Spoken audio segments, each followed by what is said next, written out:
मुस्लिम देशों के अंदर भी इस समय हथियारों की होड़ मची है। हालांकि हथियारों के मामले में मुस्लिम देशों की तकनीक फिलहाल काफी कमजोर है। मुस्लिम देश उस प्रकार के उन्नत हथियार नहीं बना पाते जैसा कि अमेरिका, भारत और पश्चिमी देश बनाते हैं। सऊदी अरब उन देशों में से एक है जो फिलहाल हथियारों के पीछे सबसे ज्यादा पैसे बहाता है।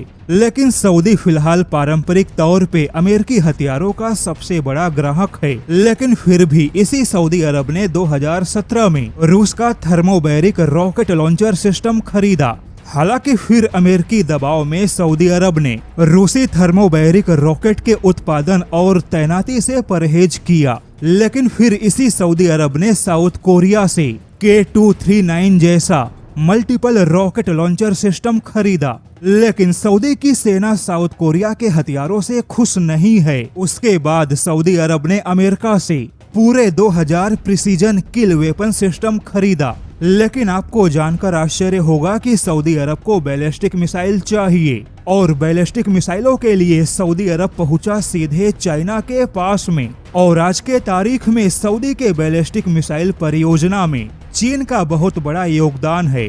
अब यहाँ पर ध्यान देने वाली बात है कि चीन एकमात्र ऐसा देश है जो मिडल ईस्ट एशिया के कई सारे मुस्लिम देशों के बीच में बैलिस्टिक मिसाइलों की तकनीक बांटता फिर रहा है।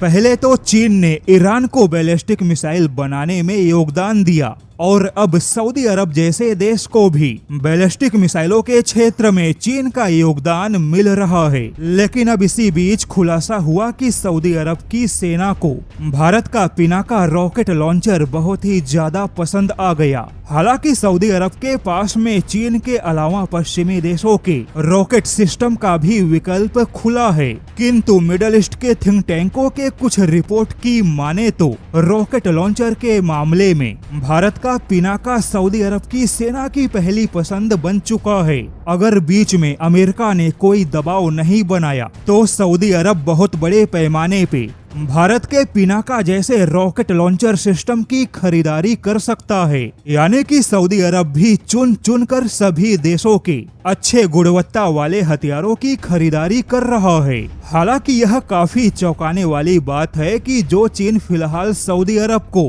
बैलिस्टिक मिसाइल में तकनीकी सहायता दे रहा है, उसी सऊदी अरब को चीन के made in China rocket system पर भरोसा नहीं। और जैसा कि सऊदी अरब आज के माहौल में भारत और चीन दोनों को प्राथमिकता देता है, लेकिन मिडल ईस्ट को लेकर भारत और चीन के राजनीति में बहुत बड़ा फर्क है। जैसे कि भारत का इरादा अच्छे व्यापार और अच्छे संबंधों तक ही सीमित है, जबकि चीन मुस्लिम देशों को बैलिस्टिक मिसाइलों के रेस में शामिल कर रहा है। और जैसा कि खुद के बैलिस्टिक मिसाइल बनाने की चाहत तो सभी मुस्लिम देशों के अंदर भी है, तो ऐसे में चीन इसका फायदा उठाकर मिडल ईस्ट के देशों में अपनी पैठ मजबूत कर रहा है।